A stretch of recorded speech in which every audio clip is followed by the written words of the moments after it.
अब भाषा विवाद कहाँ से उत्पन्न हो गया?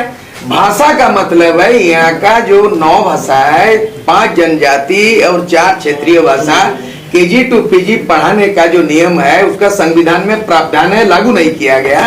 और राजभाषा के रूप में 2012 में सभी 9 भाषाओं को अधिसूचित किया गया है और राज्यपाल उसका नोटिफिकेशन भी जारी कर दिया है, उसको दरकिनार कर दिया, अनदेखा कर दिया, उसको लागू किया जाए।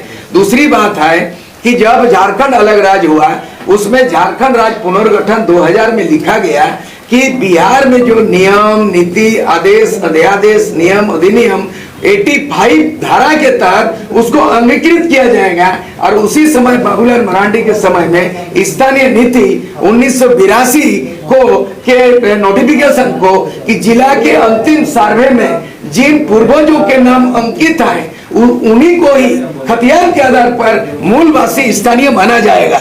उसके बाद में झारखंड हाईकोर्ट ने उसको रद्द किया सीधे और सुझाव दिया कि इसके अलावा सामाजिक परंपरा भाषा संस्कृति को भी जुड़ा जा सकता है। लेकिन परवर्ती काल में बीजेपी का अर्जुन मुंडा सरकार ने उसको इग्नोर कर दिया और तब से 2003 से स्थानीय नीति बना ही नहीं है। जबकि 2014 से 19 तक ये रघुवर दास बीजेपी को बहुमत की सरकार में 1985 को स्थानीय नीति बना दिया, जो वर्तमान सरकार ने भी रद्द कर दिया। लेकिन एक तरफ से 85 का आधार वर्ष को स्थानीय नीति रद्द करती है और दूसरी तरफ 2019 में घोषणा पत्र के आधार पर 1932 का खतियान को लागू नहीं करती है। हम मांग करते हैं कि आंध्र प्रदेश के 371 डी के तहत माने शुरू से लेकर टॉप से बटन तक जितने भी कैडर है आंध्र प्रदेश का संविधान में है, झारखंड को ऐसा होना चाहिए। अगर बीजेपी ढोलक बजाने का काम करेगा, जय श्री राम गूंजेगा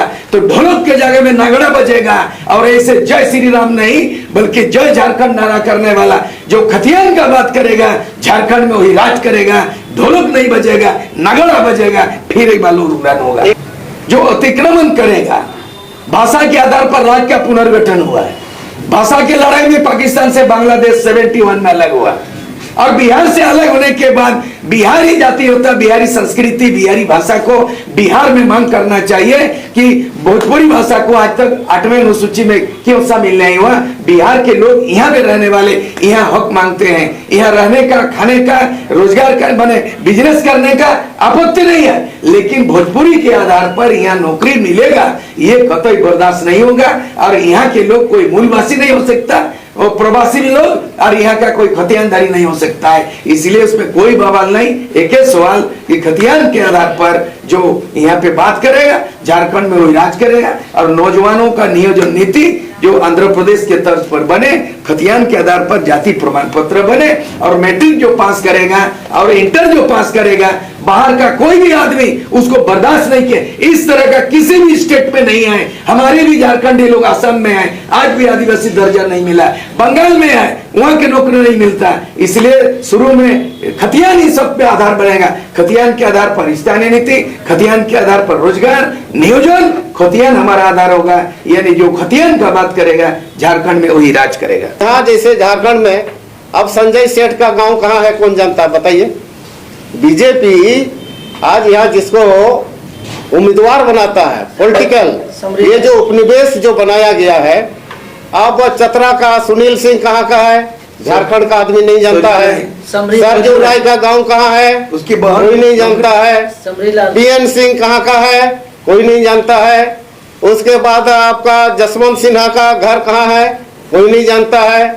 और ये गोड्डा का क्या दुबे का नाम है उसका कहाँ गांव है कोई नहीं जानता है। तो ये क्या कहते हैं उसको, चारागाह तो नहीं है ना। बीजेपी ने इसको चारागाह बना लिया है और बाहर से ला के लोगों को यहाँ पर क्या कहते हैं उसको थोपा जा रहा है। तो ये नहीं चलेगा, कब तक चलेगा। जो हमारा 28 फरवरी को मानव श्रृंखला का आयोजन मतलब हम लोग रखा हुआ है, ग्राम सभा से हमारा विधानसभा तक अपील जो हम लोग ने अपील किया है मानव श्रृंखला। और मानव श्रृंखला तो हम लोग रोड के किनारे ही करेंगे, इसमें किसी को कोई ऑब्स्ट्रक्ट नहीं होगा, किसी को हम लोग रोड रास्ता रोकने का ऐसा कोई प्रावधान नहीं है। हम लोग रोड के किनारे किनारे मानव श्रृंखला करके हमारी जो मांग है, स्थानीय नीति, नियोजन नीति, भाषा नीति, इन जो ज्वलंत ये जो 3 मुद्दे हैं, इसका हम लोग यहाँ पर लागू करे सरकार, यही मांग है। और 14 मार्च ना, मार्च को हम लोग का विधानसभा घेराव का प्रोग्राम है।